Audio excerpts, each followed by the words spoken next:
जय हिंद प्यारे बच्चों, नमस्कार। कैसे हैं आप सभी? आशा करते हैं आप सभी अच्छे होंगे और अपनी पढ़ाई को कर रहे होंगे। तो हम लोग फिर से आज टाइम एंड डिस्टेंस जो आपका चैप्टर चल रहा है, जिसमें हम लोग पिछले क्लास में रेलगाड़ी ट्रेन के कॉन्सेप्ट को सीखे थे और उसके आधार पर कुछ क्वेश्चन को भी प्रैक्टिस किए थे। और कल आपका संडे का 3 घंटे का लगातार जो मिनी मैराथन हुआ है, आप लोग उस क्लास को जरूर कर लीजिएगा। अगर जो भी अभी स्टूडेंट्स अगर टाइम एंड डिस्टेंस नहीं पढ़े हैं, कोई भी लेक्चर नहीं किए हैं, तो अगर आप उस मैराथन को कर लीजिएगा तो आपका टाइम एंड डिस्टेंस एकदम बेसिक से लेकर एडवांस तक कंप्लीट हो जाएगा। तो आइए हम लोग आज रेलगाड़ी में कंटिन्यू हम लोग आगे बढ़ते हैं और रेलगाड़ी के कुछ क्वेश्चन को प्रैक्टिस करते हैं। उसके पहले आपको हम रेलगाड़ी का जो आपको कॉन्सेप्ट पिछले क्लास में बताए थे उसको आपको रिवाइज एक बार करा देते हैं। उसके बाद हम लोग रेलगाड़ी का क्वेश्चन प्रैक्टिस करेंगे, ठीक है। तो आइए हम लोग चलते हैं आगे। और अगर हमारे चैनल पर आप नए हैं तो प्लीज चैनल को सब्सक्राइब कर लीजिए और ज्यादा से ज्यादा दोस्तों में शेयर कर लीजिए और बेल आइकन को भी प्रेस कर लीजिए ताकि हमारा कोई भी वीडियो आप तक सबसे पहले पहुंचे। तो आइए हम लोग चलते हैं आगे, ठीक है। तो अभी चैप्टर आपका चल रहा है वही समय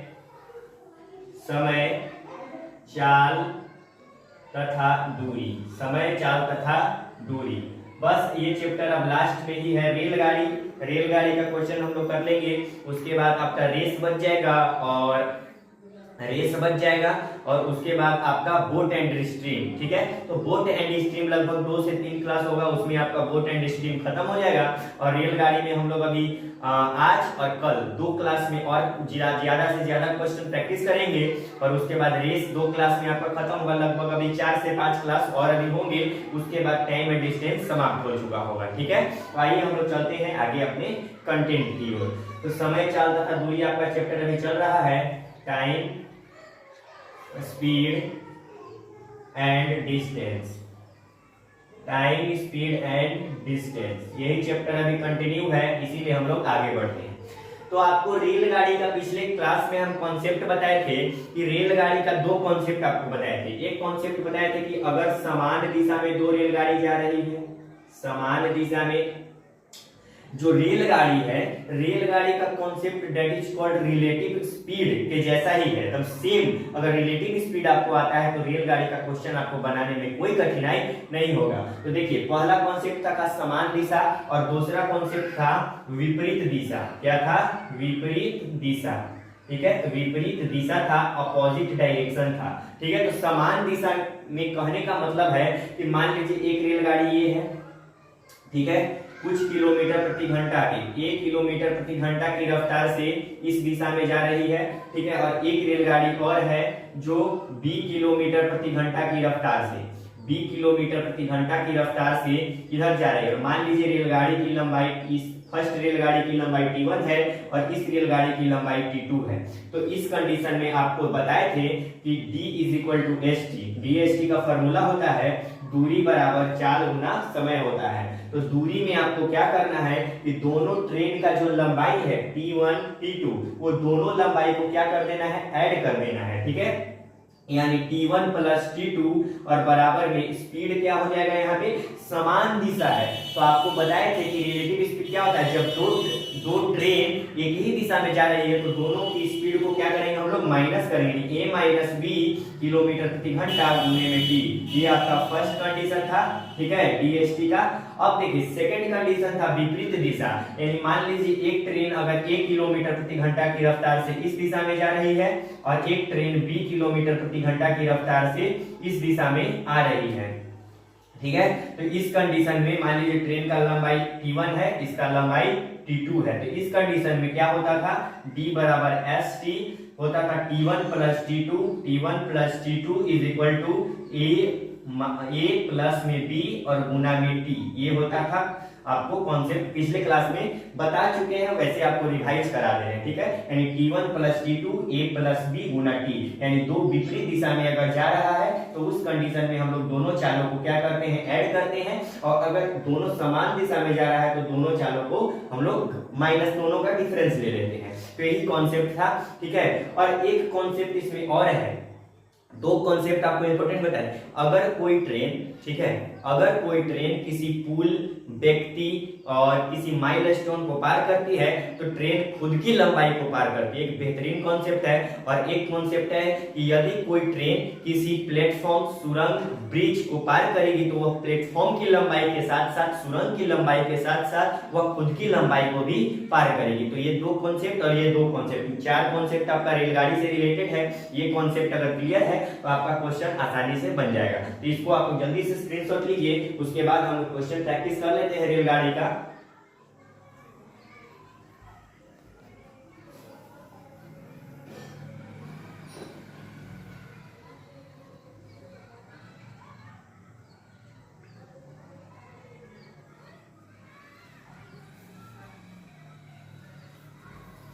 तो आई होप आप लोग इसको लिख लिए होंगे। अब हम लोग क्वेश्चन की ओर आगे बढ़ते हैं और क्वेश्चन को प्रैक्टिस करते हैं, ठीक है।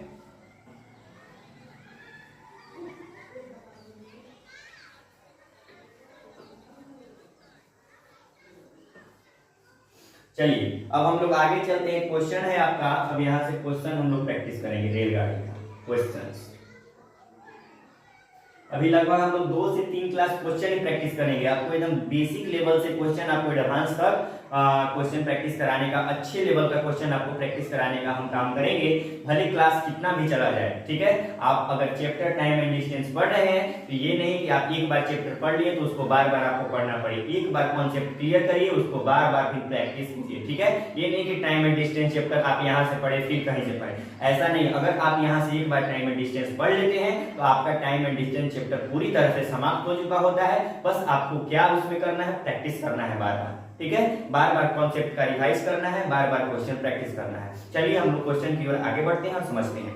देखिए एक रेलगाड़ी 250 मीटर लंबी है, ठीक है। एक रेलगाड़ी जो है 250 मीटर लंबी है। यदि वह रेलवे लाइन के पास खड़े एक वृक्ष को 50 सेकंड में पार करती है तो उसकी गति क्या है, ठीक है। यहाँ देख लीजिए, एक जो रेलगाड़ी है 250 मीटर लंबी है।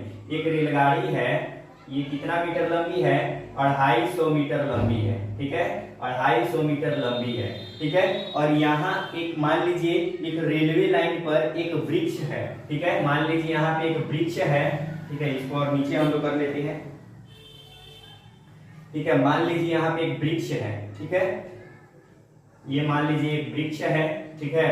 और यहाँ से रेलवे लाइन, ये रेल है, ठीक है। ट्रेन है, ठीक है। ट्रेन का लंबाई कितना है, 250 मीटर लंबा एक ट्रेन है, ठीक है। और इसको यह पार करती है, ये वृक्ष को क्या करती है, रेलगाड़ी पार करती है। कितना सेकंड में पार करती है, 50 सेकंड में पार करती है।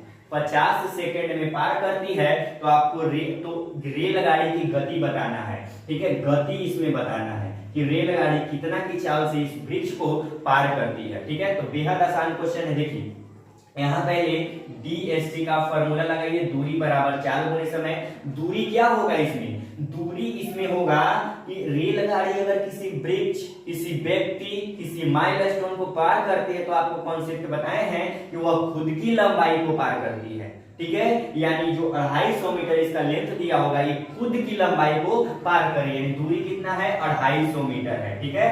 और चाल क्या हो जाएगा, चाल तो निकालना है, स्पीड निकालना है। टाइम कितना है, 50 सेकेंड है। टाइम कितना है, 50 सेकेंड आपका दिया हुआ है, ये मीटर में है, इस सेकेंड है। यहाँ स्पीड क्या हो जाएगा, स्पीड इज इक्वल टू 250 और अपॉन क्या हो जाएगा 50, जीरो से काट देंगे यानी हो जाएगा 5 मीटर प्रति सेकेंड। इसका क्या हो जाएगा, 5 मीटर प्रति सेकेंड इसका क्या हो जाएगा, गति हो जाएगा। अब यहाँ गति आपको किलोमीटर प्रति घंटा में पूछ रहा है तो 5 मीटर प्रति सेकेंड को 5 मीटर प्रति सेकेंड को आप किलोमीटर प्रति घंटा में चेंज करने के लिए 18/5 से क्या कर दीजिए, गुना कर दीजिए। 5 से 5 कट जाएगा यानी 18 किलोमीटर प्रति घंटा इसका क्या हो जाएगा, गति हो जाएगा। यानी एक ट्रेन अगर 250 मीटर लंबा है, वह एक वृक्ष को, रेलवे लाइन पर एक वृक्ष खड़ा है, उसको 50 सेकेंड में पार करेगी तो उसका जो गति है उसका 18 किलोमीटर प्रति घंटा उसका गति है। तो इसको आप जल्दी से अपने कॉपी में नोट करिए, उसके बाद हम लोग नेक्स्ट क्वेश्चन की ओर आगे बढ़ते हैं।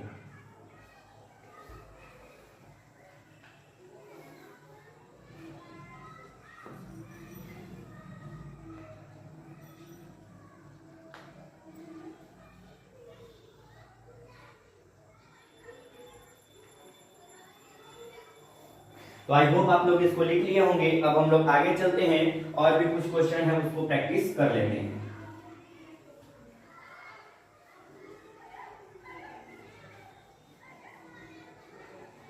चलिए क्वेश्चन नंबर आपका 2 है। क्वेश्चन नंबर 2 है कि एक रेलगाड़ी की लंबाई 300 मीटर है और वह 72 किलोमीटर प्रति घंटा की चाल से चल रही है। पटरी के बगल में खड़े एक आदमी को वह कितने समय में पार कर पाएगी? ठीक है, एक रेलगाड़ी जो है 300 मीटर लंबा है। कितना मीटर लंबा है? 300 मीटर लंबा है। कितना मीटर लंबा है? 300 मीटर लंबा एक रेलगाड़ी है। ठीक है, और पटरी के बगल में एक आदमी खड़ा हुआ है। ठीक है, यहाँ पटरी के बगल में एक आदमी खड़ा है। ठीक है, आदमी खड़ा है। यह रेलगाड़ी जो है इसको 72 किलोमीटर प्रति घंटा की चाल से, इसका चाल जो है कितना है? 72 किलोमीटर प्रति घंटा की चाल से यह रेलगाड़ी चल रही है।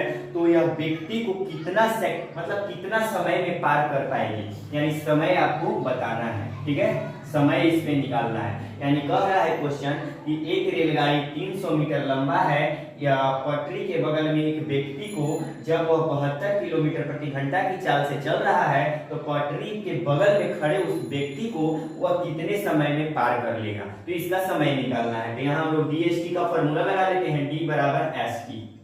यहाँ भी व्यक्ति को पार कर रहा है, यानी वह खुद की लंबाई को पार कर रहा है, यानी 300 मीटर हो जाएगा 300 मीटर। और यहाँ क्या हो जाएगा? स्पीड क्या है? 72 किलोमीटर प्रति घंटा है। इसको मीटर प्रति सेकंड में चेंज करने के लिए 5/18 से गुना कर लेंगे और गुना में t हो जाएगा। ठीक है, यानी 18 चौका 72 हो जाएगा और 4 पचे 20 हो जाएगा। यानी t का मान कितना आ जाएगा? 300 और बटे में 20 हो जाएगा। यहाँ काट लेंगे, 1 0 से 1 0 और 2 से 15 बार में कट जाएगा, यानी 15 सेकंड में क्या कर लेगा? वह पार कर लेगा। यानी 300 मीटर लंबा एक रेलगाड़ी है जो 72 किलोमीटर प्रति घंटा की चाल से चल रहा है। तो वह रेल लाइन के बगल में एक व्यक्ति को 15 सेकंड में वह पार कर लेगा। तो इसको आप लोग जल्दी से अपनी कॉपी में नोट डाउन कीजिए, उसके बाद हम लोग आगे बढ़ेंगे।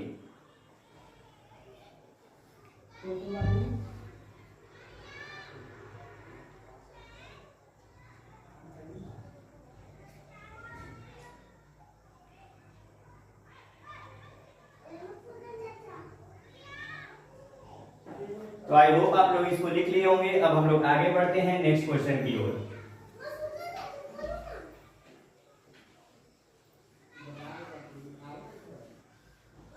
चलिए नेक्स्ट क्वेश्चन है क्वेश्चन नंबर 3।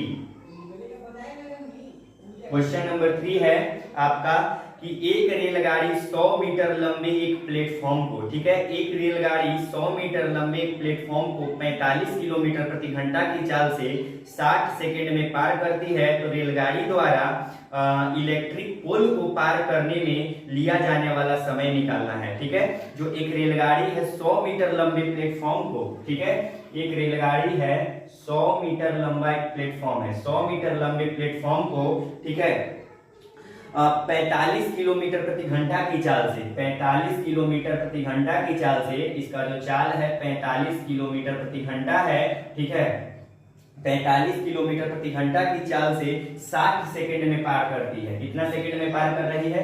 60 सेकंड में पार कर रही है। ठीक है, तो रेलगाड़ी द्वारा ठीक है, रेलगाड़ी द्वारा इलेक्ट्रिक पोल को पार करने में लिया जाने वाला समय, ठीक है, तो देख लीजिए, एक रेलगाड़ी जो है, ठीक है, 45 किलोमीटर प्रति घंटा की चाल से पहले प्लेटफॉर्म को, 100 मीटर लंबा एक प्लेटफॉर्म है जिसको 60 सेकंड में पार कर रही है, तो वह एक अगर इलेक्ट्रिक पोल को पार करेगी तो कितना समय लेगी? इलेक्ट्रिक पोल को, ठीक है, पार करने में कितना समय लेगी? तो पहले यहाँ हम लोग रेलगाड़ी की लंबाई को ज्ञात करते हैं। ठीक है, तो देखिए यहाँ पे हम लोग D बराबर ST फॉर्मूला लगाएंगे। तो यहाँ देखिए, यहाँ प्लेटफॉर्म को, इस ट्रेन की लंबाई को हम लोग T मान लेते हैं। ठीक है, T मान लेते हैं। तो आपको बताया है कॉन्सेप्ट में कि कभी भी अगर कोई रेलगाड़ी किसी प्लेटफॉर्म को या किसी सुरंग को अगर पार करती है तो वह प्लेटफॉर्म की लंबाई के साथ साथ खुद की लंबाई को भी पार करती है। यानी D का मान क्या हो जाएगा? 100 प्लस क्या हो जाएगा? T हो जाएगा। और चाल कितना है 45 किलोमीटर प्रति घंटा है। यहाँ चाल लिख दीजिए 45 किलोमीटर प्रति घंटा और इसको मीटर प्रति सेकंड में चेंज कर लीजिए, क्योंकि यहाँ 100 मीटर में है, इसको मीटर प्रति सेकंड में चेंज करने के लिए 5/18 से गुना कर लेते हैं और गुना में टाइम जो है 60 सेकेंड है। टाइम कितना है 60 सेकेंड है। अब यहाँ पे इसको क्रॉस मल्टीप्लाई कर लेते हैं, यहाँ काटते हैं तो 2 से काटते हैं, 2 9 18 और 2 से 30 बार में, 3 तिया 9 और 3 दहाम 30 और इसको 3 से काटते हैं 15 बार में, ठीक है। 5 से काटते हैं यहाँ पे, यहाँ 5 से नहीं काटेंगे, यहाँ 5 इसको ऐसे ही रहने दीजिए। अब देखिए यहाँ पे इसको मल्टीप्लाई कर लेते हैं तो 15 × 5 = 75 और 75 दहियां कितना हो जाएगा 750 हो जाएगा। कितना हो जाएगा 750। अब यहाँ ट्रेन की लंबाई निकालते हैं तो ये प्लस का 100 है, उधर जाके माइनस होगा, यानी 750 में से घटेगा 100 यानी 650 मीटर, यानी ट्रेन का लंबाई कितना है 650 मीटर है। यानी ट्रेन जो है, यदि एक ट्रेन जो है 100 मीटर लंबे प्लेटफॉर्म को पार कर रही है 60 सेकंड में 45 किलोमीटर प्रति घंटा की चाल से, तो ट्रेन का लंबाई कितना है 650 मीटर है। अब इस क्वेश्चन में आगे कह रहा है कि यदि यह ट्रेन किसी इलेक्ट्रिक पोल को पार करती है तो कितना समय लेगी। तो मान लीजिए ये इलेक्ट्रिक पोल है, इसको अगर ये ट्रेन पार करेगी, ठीक है, ये इलेक्ट्रिक पोल है, ठीक है, और इस जो ट्रेन है यहाँ से चलेगी, इसका चाल कितना है 45 किलोमीटर प्रति घंटा है, ठीक है, 45 किलोमीटर प्रति घंटा है और इसका जो लंबाई हम लोग याद कर चुके हैं, कितना लंबाई है 650 मीटर इसका लंबाई है, ठीक है। तो यह इलेक्ट्रिक पोल को पार करने में कितना समय लेगी ये आपको निकालना है। तो यहाँ आप लोग कर लीजिए DST का फॉर्मूला लगा लीजिए। यहाँ जब आपको बताया है कि कभी भी कोई ट्रेन अगर इलेक्ट्रिक पोल किसी व्यक्ति किसी माइलस्टोन को पार करती है तो खुद की लंबाई को पार करती है। यहाँ 2 कॉन्सेप्ट आपको क्लियर करना है कि कभी भी अगर कोई ट्रेन किसी व्यक्ति किसी पेड़ किसी माइलस्टोन, ठीक है, को पार करेगी तो खुद की लंबाई को पार करती है, लेकिन अगर किसी प्लेटफॉर्म सुरंग, ठीक है, ब्रिज को पार करेगी तो खुद की लंबाई के साथ साथ उस प्लेटफॉर्म सुरंग की भी लंबाई को भी पार करती है। तो यहाँ लगा लेते हैं हम लोग, D का मान कितना हो जाएगा 650 हो जाएगा और बराबर भी क्या हो जाएगा, चाल कितना है 45 है, गुना 5/18 हो जाएगा, इसको मीटर प्रति सेकंड में और गुना में t समय निकालना है, ठीक है। यहाँ कट कर लेते हैं हम लोग, 5 से काटेंगे तो 5 एकम 5, 5 तिया 15 130, अब फिर 5 से काटते हैं तो 5 9 45, अब 5 से काटते हैं 5 दूनी 10 और 5 36 हो जाएगा, ठीक है। अब देखिए यहाँ 9 है, यहाँ 9 दूना 18 हो जाएगा और 26 दूनी 52, यानी t का मान कितना आ गया 52 सेकेंड, ठीक है।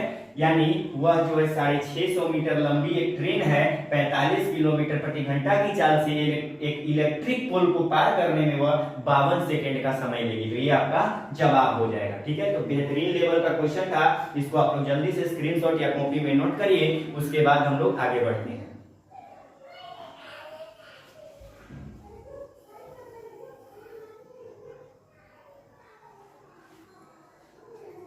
तो आई होप आप लोग इसको लिख लिए होंगे। आज के लिए हम इतना ही रहने देते हैं। आप लोग इसके आधार पर, रेलगाड़ी के आधार पर और सारे कई बुक से प्रैक्टिस कीजिए क्वेश्चन। हम लोग नेक्स्ट क्लास में और भी रेलगाड़ी के क्वेश्चन बचे हुए हैं, उसको हम लोग प्रैक्टिस करेंगे। अगर हमारे चैनल पर आप नए हैं तो प्लीज चैनल को सब्सक्राइब कीजिए, लाइक कीजिए और ज्यादा से ज्यादा दोस्तों में शेयर कीजिए और कॉमेंट बॉक्स में लिख कर बताइए हमारा वीडियो आपको कैसा लगता है। धन्यवाद।